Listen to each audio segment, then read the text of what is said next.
네, 주님의 이름으로 사랑합니다.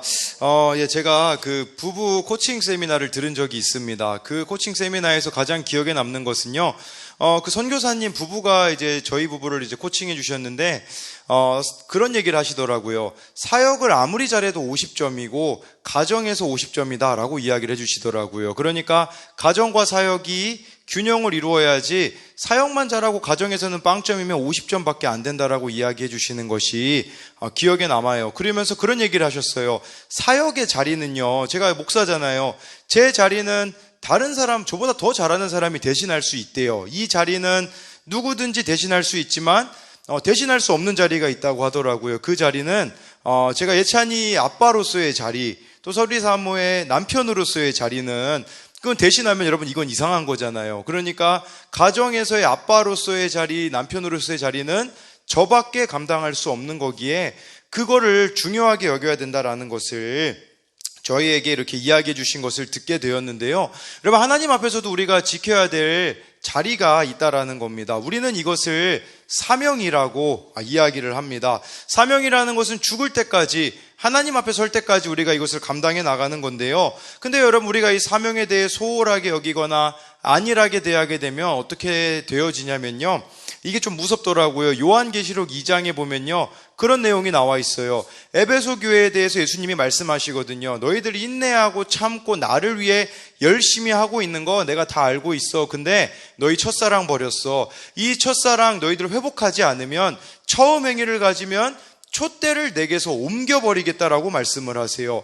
여러분, 우리는 주님 앞에 받은 지금 이 믿음의 자리가 당연한 것 같은데, 우리가 끊임없이 믿음을 지켜내지 않으면 옮겨버리시겠다. 더 쉽게 말씀드리면 주님이 떠나시겠다라는 거예요. 실제로 어떻게 된 줄 아세요? 여러분, 에베소에요. 제가 터키에 갔을 때 에베소 교회 그곳을 방문했거든요. 지붕은 없고요, 터만 남아 있어요. 그런데 여러분, 그 성경에 요한계시록에 나오는 7교회가 다 터키에 있거든요. 지금 터키 어떻게 됐나요? 99%가 이슬람입니다. 촛대가 옮겨진 것을 볼 수가 있어요. 심지어 이 지금 터키는 이슬람 선교사를 다른 나라에 파송하게 되어지는, 그러니까 그 7교회가 있었던 곳이 이 터키 소아시아 지역이었는데, 결국 그들이 하나님을 떠나자 하나님이 그곳을 떠나셨다라는 것을 말씀해 주고 있다라는 겁니다. 여러분, 지금 여러분들에게 주어진 자리도 당연한 것이 아니라는 걸 아셔야 된다라는 겁니다. 내가 매일 말씀을 통해 은혜를 공급받는 거, 하나님께 대한 갈망을 가진 게 당연한 게 아니라 하나님이 우리에게 주신 것인데, 우리가 이것에 대하여서 전혀 관심을 갖지 않는다면 하나님이 우리를 떠나실 수도 있다라는 것을 기억해야 된다라는 겁니다. 여러분, 지난 시간에 이어서 말씀드리자면, 지난 시간에 무슨 일이 일어났냐면, 사도 바울과 바나바가 1년 동안 그 1차 전도 여행을 다녀왔습니다. 전도 여행을 다녀왔는데 이제 안디옥 교회에 머물렀는데,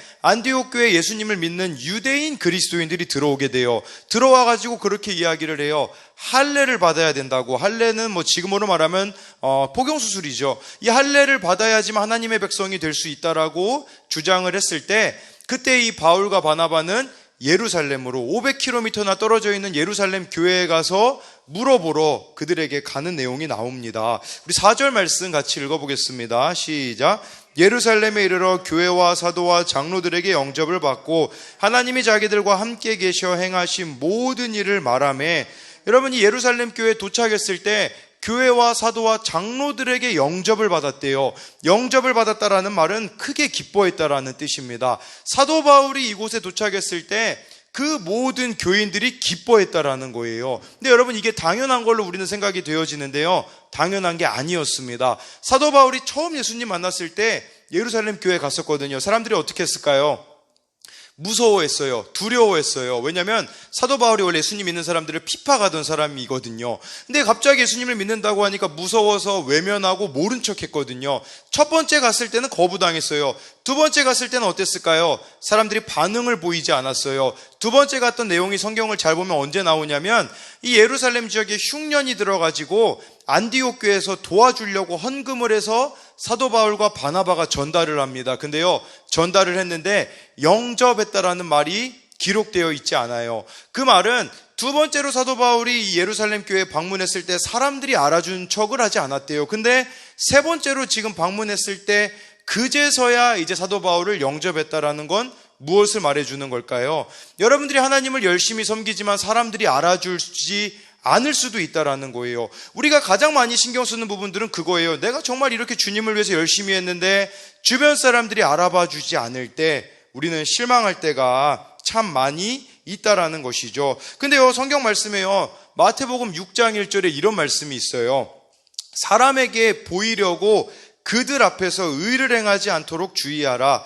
그리하지 아니하면 하늘에 계신 너희 아버지께 상을 받지 못하느니라. 사람들이 여러분들을 알아주잖아요. 사람들이 여러분들을 대접해주면요, 나중에 하나님 앞에서 받을 상이 없다고 예수님께서 말씀하셨다라는 거예요. 여러분, 우리가 상처라는 말을 자주 쓰잖아요. 근데요, 이게 참 다른 사람에게 상처받은 거는 구체적인 장면과 시간과 정확하게 기억해요. 근데요, 하나님께 은혜 받은 걸 그렇게 기억합니까? 우리 은혜라는 거는 그냥 다 잊어버리고 상처만 우리에게 남는다라는 건 뭘 말해주는 거냐면 하나님을 의식하지 않고 사람을 의식했다라는 거죠. 여러분, 사도 바울이 상처받을 일이 얼마나 많이 있겠어요. 성경을 보니까요, 예루살렘 성도들이 외면했을 때도 상처받았다라는 기록이 하나도 안 나와 있어요. 돌 맞은 적이 있거든요. 사도 바울이 예수님 전하다가. 근데 바나바는요, 아무것도 안 했어요. 지켜보고 있고 방관하고 모른 척 했을 때 바나바한테 상처받았다라는 기록이 한 구절도 나와 있지 않습니다. 여러분, 40에 하나 감한 매, 39대짜리 매를 사도 바울이 5세트를 맞았대요. 근데요, 그 매를 친 사람의 이름, 우리 같으면 그 매 친 사람의 이름을 기억하겠죠. 근데요, 그런 게 아무것도 나와 있지 않아요. 사도 바울은 하나님만 바라보면서 사역했기 때문에 상처가 없었다라는 겁니다. 우리도 마찬가지예요. 하나님만을 여러분들이 바라보고 이 길을 걸어간다면요, 상처받을 일들이 없다라는 거죠. 근데 대부분 지금 교회에서 일어나고 있는 일은 무엇입니까? 나를 알아봐 주지 않았다라는 것에 대하여서 상처받고 그것으로 인하여 당파를 짓고 이제 막 싸우는 일들이, 분쟁이 한국 교회들 가운데 얼마나 많이 있습니까? 담임 목사님이 알아주지 않는다고 해가지고, 구역장님이 알아주지 않는다고 해가지고 이렇게 싸움이 일어나고 있는 이 현실이 지금 우리들의 모습이라는 거죠. 그런데요, 여러분, 정말 우리가 기억해야 되는 것은 억울한 일 당하는 것도 하나님이 아시고요, 하나님을 위하여서 어떻게 여러분들이 살아가는지도 보고 계시다라는 거예요. 이것만 여러분들이 기억하면 됩니다. 제가 이번 주에 어제였었어요. 그 청암교회 이정현 목사님이라고 청소년 사역으로는 이렇게 그래도 좀 많이 알려진 분을 어제 만나고 왔는데 그런 이야기를 하시더라고요. 미국에서 유학 생활을 마치고 한국에 왔는데 매주 전도를 나갔대요. 이제 어떻게 해서든지 청소년들을 살리기 위해서 전도 나갔는데 그 전도를 받고 교회에 온 아이들이 있을까요? 없을까요? 한 명도 없었다고 해요. 그런데도 매주 그 자리를 지켰다고 합니다. 그런데 그 목사님이 그런 얘기를 하시더라고요. 하나님이 그 모습을 보시고 다른 루트를 통해서 아이들을 보내주셨다고 하더라고요. 하나님은 보고 계세요, 여러분. 우리가 토요일마다 전도 나가잖아요. 토요일날 전도 나가는데 그 전도지 받고 교회에 온 사람이 있나요? 없나요? 없어요. 우리 소리사모가 예쁘다고 연락 온 경우는 있어요. 근데 그 외의 경우는 없습니다. 여러분, 그걸 가지고 여기 지금 우리 교회에 등록한 사람 없어요. 근데요, 하나님은 보고 계세요. 어떤 마음으로 우리가 거기 서 있는지를 보고 우리가 이 영혼을 사랑하는 마음을 하나님이 보신다면 또 보내주시지 않겠습니까? 지금 청소년부 아이들이 돌아오고 있거든요. 저는 이 아이들이 돌아온 것을 물론 하나님의 역사라고도 할 수 있지만 제 마음이 변해서 돌아왔다고 생각을 해요. 뭐냐면 하나님 앞에서 예전과 같은 마음들, 한 명 한 명 이 아이들이 얼마나 소중한지를 회복이 되고 깨달아지자 다시 아이들을 보내시는 것 같다라는 생각을 하게 되었습니다. 여러분, 우리가 첫 번째로 기억해야 되는 자리는 뭐냐면 하나님의 자리입니다. 하나님과 여러분들은 어떤 관계를 맺고 여러분들이 살아가고 계십니까? 아무도 안 알아줘도 하나님만 바라보고 여러분들이 순종한 적이 있습니까? 억울한 상황이나 어려운 상황에도 여러분, 때로는 사람들과의 관계가 문제가 생길 때도 마찬가지입니다.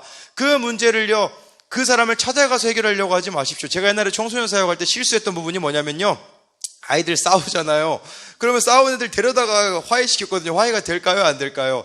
절대로 안 되더라고요. 깨달은 거는 뭐냐면 그냥 하나님 앞에 그때가 기도할 때더라고요. 이 두 아이가 싸웠을 때 저는 이 아이를 한 명을 데리고 가서 다른 아이 집에 막 데리고 갔었거든요.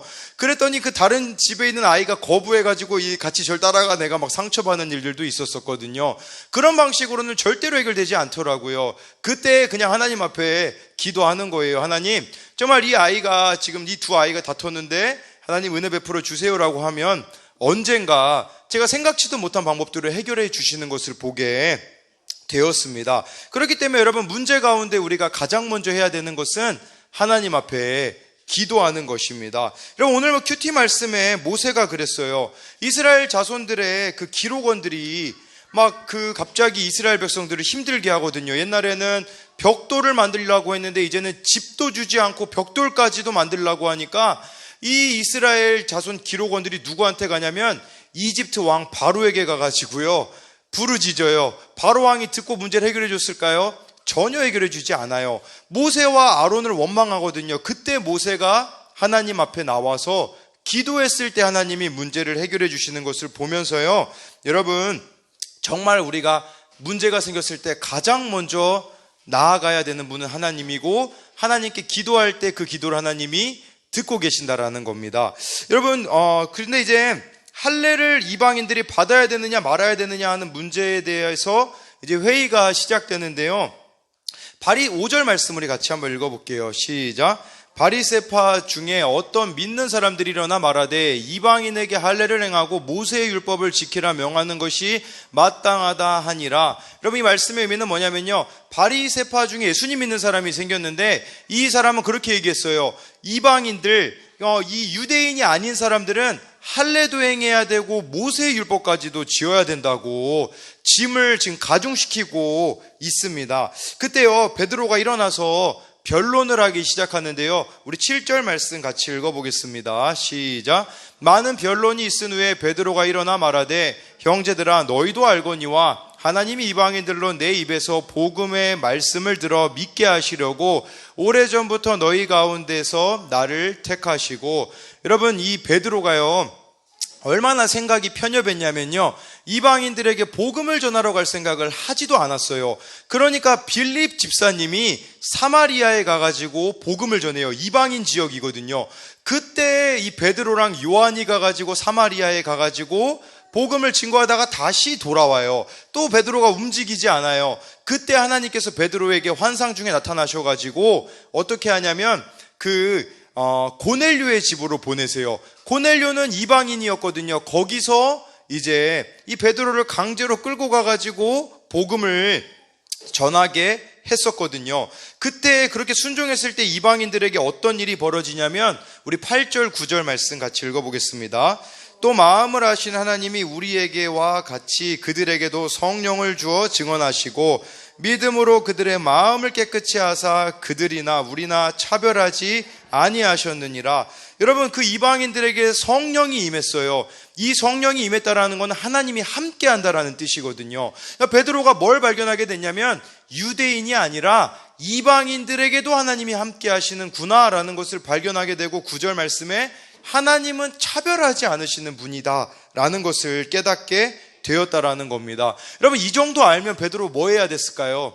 이제 이방인들에게 가서 예수님 전해야 되잖아요. 근데요, 베드로가 실수를 한번 해요. 갈라디아서 2장에 보면요, 무슨 내용이 나오냐면 이 베드로가 사도 바울이 있는 안디옥 교회에 방문한 적이 있어요. 근데 이 베드로가요, 이방인들하고 같이 밥을 먹었거든요.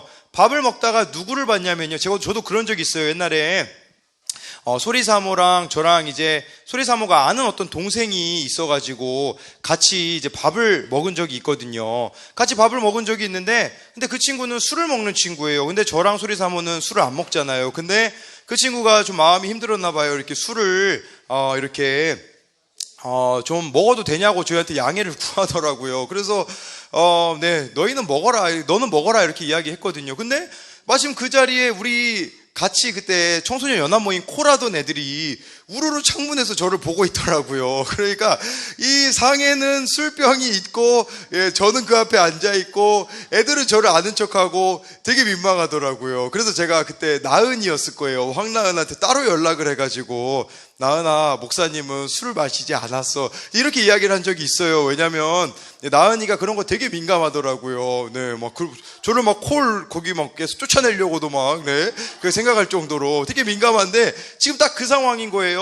그 당시로 치자면 지금 이 베드로가 이방인하고 같이 밥 먹고 있거든요. 그러니까 거기에 그냥, 여러분 아까 제가 밥 먹는데 술이 있는 거랑 같은 상황이라고 생각하면 돼요. 근데 문제는 뭐냐면 우리 교회 사람이 거기 딱 옆에 있는 거예요. 예를 들면 우리 막 도연이가 옆에 막 지나가는 거죠. 그랬을 때 베드로가 어떻게 하냐면요, 같이 유대인들이 거길 지나가는 걸 보고서는 베드로가 숨어버렸어요. 같이 밥 먹다가 도망가가지고 숨어버렸거든요. 그때 사도 바울이 가가지고 지금 믿음으로 구원받는 건데 왜 그렇게 하냐고 막 책망하는 내용이 나와 있어요. 베드로가 그렇게 예수님을 믿고 이렇게 고넬료에게 가가지고 예수님을 전했는데도 실수했다라는 거죠. 근데 여러분, 놀라운 거는요, 우리 11절 말씀 같이 읽어볼게요. 11절입니다. 네, 시작. 그러나 우리는 그들이 우리와 동일하게 주 예수의 은혜로 구원받는 줄을 믿노라 하니라. 사도 바울이 이걸 깨닫게 된 거예요. 은혜로 구원을 받는다. 여러분, 베드로만 봐도 은혜라고밖에 말할 수가 없잖아요. 예수님이 십자가에 못 박히실 때 제자이면서도요, 3번이나 예수님을 모른다고 했어요. 근데 예수님은 그 베드로를 찾아가셔서 나를 사랑하느냐 물으시고 사명을 주셨다라는 거죠. 그리고 여러분 얼마나 부끄러워요. 그 안디옥 지역에 가가지고 이방인들하고 밥 먹다가 도망간 그 부끄러운 베드로를 다시 주님이 부르셔서 지금 이 자리에서 이방인들이 할례 받지 않아도 구원받을 수 있다라고 말할 수 있게 기회를 주신 하나님. 여러분, 하나님은 이런 분이세요. 어떤 분이시냐면, 여러분들이 실수하고 실패하고 나는 도저히 하나님 앞에 설 수 없는 자라고 여겨지는 그 순간조차도 하나님은 우리를 붙잡은 손을 놓지 않으시고 인도하는 분이라는 거죠. 여러분들이 잘나서 이 자리에 앉아 있다면 아무도 이 자리에 앉아 있을 수 있는 사람은 없습니다. 그런데요, 여러분들이 예수님 만날 때를 보면 아시잖아요. 언제 예수님 만나셨나요? 내가 막 준비되었을 때 만나셨나요? 아니에요. 정말 내가 보기에도 내 인생이 너무나도 부끄럽고 초라하고 자랑할 것 아무것도 없는 초라한 그 자리에서 예수님이 우리를 만나주셨다라는 것은 은혜라는 겁니다. 여러분들이 어떤 행함이나 잘남으로 구원받는 게 아니라 이 하나님의 은혜를 믿는 자만이 여러분 구원을 받을 수 있다라는 것입니다. 그렇기 때문에 이제 베드로는요, 사명의 자리를 감당하게 되어집니다. 여러분들에게 있어서 이 사명의 자리는 어딜까요? 가정이 될 수 있습니다. 예수님 믿지 않는 자들이 있는 그곳 가운데 여러분 통하여 구원의 역사가 일어나는 것, 이 사명의 자리는요, 학교가 될 수도 있고요, 직장이 될 수가 있고요. 여러분들이 그 은혜에 반응해서 살아간다면, 제가 항상 하는 얘기가 있잖아요. 은혜라는 단어는요, 라틴어로 2가지 의미가 있대요. 하나는요, 선물이에요. 거저 준다라는 의미를 가지고 있죠. 아까 제가 말씀드린 것처럼 아무 조건 없이 우리에게 주어진 게 은혜라면, 2번째 의미는요, 라틴어로요, 이 은혜라는 건 숙제라는 뜻이 있대요. 여러분들이 은혜 받았다면 이제는 숙제가 있는 거예요. 왜 하나님이 여러분들에게 은혜 주실까요? 숙제하라고 주시는 거예요. 그 자리가 바로 사명의 자리라는 거죠. 여러분, 제가 아까 처음에 영상 보여드렸잖아요. 그 영상을 우리 박시은한테도 보내줬거든요. 우리 박시은이 지난주 주일에 이제 교회 청소년부 예배 드리고 저녁까지 한 9시 반까지 공부를 하고서는, 이제 얘가 고1인데 이제 천안에 집이 있으니까요, 버스를 또 잘못 타가지고 택시를 부르려고 하는데, 문제는 택시를 부르려면 핸드폰이 돼야 되잖아요. 근데 핸드폰이 갑자기 꺼져가지고요, 택시도 부를 수 없죠. 그래서 근처에 있는 사람 아무나 붙잡고 도와달라고 했는데 다 거절당해가지고 울기 직전이었다고 해요. 근데 어떤 지나가던 언니가 있는데 그 언니한테 부탁을 해서 방향이 똑같다고 해서 그 언니가 이제 택시를 태워주고 이제 거기서 내려가지고 시은이가 다른 버스를 타고 이제 집에 오게 되었는데요. 저 영상을 보는 거, 그러니까 이게 우연히 만남이 이루어지는 게 아니라는 거를 시은이가 깨닫고서는 그 언니 연락처를 받았다고 해요. 그 다음에 집에 도착하자마자 핸드폰을 충전하고 이렇게 메시지를 보냈다고 저한테 보냈습니다. 그 내용은요, 안녕하세요. 금방 만났던 고딩입니다. 지금 집에 도착해서 폰 충전하자마자 연락드려요. 진짜 너무너무 감사해요. 진짜 언니가 없었으면 거기서 울었을 겁니다. 다름이 아니라 제가 만나서 얘기 나눴던 것 같이 저는 교회 다니는 사람인데요. 제가 원래 모르는 사람들은 불편해할까봐 이런 얘기 전혀 안 하는데 언니한테는 꼭 말씀드리고 싶은 게 있어요. 제가 사이비도 아니고 신천지도 아닙니다. 저 원래 이 시간에 집 갈 생각이 없었는데 그 시간에 집을 갖고 탄 버스도 알고 보니 제대로 가는 버스가 맞았는데 친구가 잘못 알려줘서 거기서 헤매고 있었더라고요. 전 언니를 만난 게 주님이 인도하셨다라고 생각이 들어서 버스에서 너무너무 하나님께 감사하고 소름 돋는다라는 생각으로 집에 왔습니다. 예수님을 안 믿는 사람들은 예수님께 돌아오기까지 10번 이상의 영적인 손길이 간다고 하는데 그중 한 번이 저인 것 같네요. 물론 이 얘기하려고 일부러 전화번호 따고 그런 건 절대 아닙니다. 나중에 살면서 힘들고 기댈 곳 없고 누구한테도 말 못하는 아픔이 생길 때 이 번호로 전화 주세요. 제가 듣는 걸 또 그렇게 잘한답니다. 다시 한번 오늘 정말 감사드려요. 여러분, 이걸 보면서 결국 사명의 자리는요, 어떤 그냥 자리를 이야기하는 게 아니라 그냥 여러분들이 하나님 말씀에 순종하여서 살아가는 그 자리, 정말 성령의 인도함을 받으면서 살아가는 그 자리가 사명의 자리다라는 것을 우리에게 말해주는 것이라고 할 수가 있는 거죠. 제가 어제 그 청소년 사역으로 유명한 분을 만나러 갈 때요, 가서 많은 조언도 듣고 참 유익한 시간이었는데, 용산에 그 교회가 있어서 이제 열차를 타고 가는데 참 설레이더라고요. 무슨 얘기를 해야지, 무슨 질문을 해야지. 물론 설레어도 제가 기차에서 잠은 잘 잤는데, 근데 문득 그런 생각을 하게 됐어요. 뭐냐면, 내가 하나님 앞에 나아가는데도 이렇게 날마다 설레일까? 매일 새벽에 하나님 만나러 여기 예배 드리잖아요. 새벽기도 드리고 기도하고 말씀 보는데, 근데요, 제 모습을 돌아보니까 그렇게 설레어하지 않더라고요. 하나님은 마치 당연한 분인 것처럼, 여러분, 마치 옆집 아저씨 같이 제가 하나님을 대하고 있더라고요. 언제나 찾아가도 나를 반겨주시는 분, 더 이상 설레임이 없고 언제나 그냥 만날 수 있는 분으로 여기고 있더라고요. 그거를 좀 하나님 앞에서 회개하게 하시더라고요. 또 한 가지 제가 회개했던 건 뭐냐면, 오늘 아침에 회개했던 거예요. 그건 뭐냐면요, 진짜 제가 찾아가서 찾아뵈어야 되는 분들이 있거든요.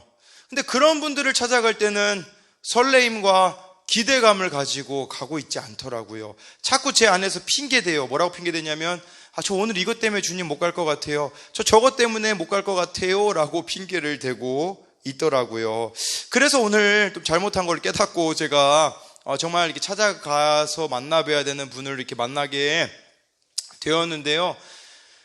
왜 좀 더 빨리 오지 못했을까 하는 생각이 들더라고요. 이것도 아프고 저것도 아프시다고 해서 기도해드리고, 또 우리 또 한결이랑 같이 갔거든요. 한결이가 콧물이 너무 나가지고 어린이집을 못 보내가지고 같이 갔는데, 한결이 또 용돈 주시겠다고 또 이렇게 한 2만 원을 주시더라고요. 그래서 그 돈 이렇게 그냥 버려두고 제가 도망왔거든요. 저 그럼 다시는 한결이 데리고 안 올 거라고 하면서 그냥 그렇게 왔는데, 그런 생각이 들더라고요. 아니, 이분들 만나는 것도 당연한 게 아닌데 전 마치 당연한 것처럼 여기고, 촛대가 옮겨져 버리면, 이제 이분들이 마음을 닫아버리면 나를 만나주지 않을 수도 있는데, 저는 마치 이분들은 당연히 저를 만나줄 거라고 생각했던 그런 착각 속에 살았던 것이죠. 그걸 주님 앞에 진짜로 회개하게 되었어요. 뭐냐면, 정말 유명한 목사님들 만나러 갈 그 발걸음보다 진짜 하나님이 저에게 기뻐하시는 것은 뭐냐면요, 아무도 찾지 않는 그 사람 찾아가는 발걸음,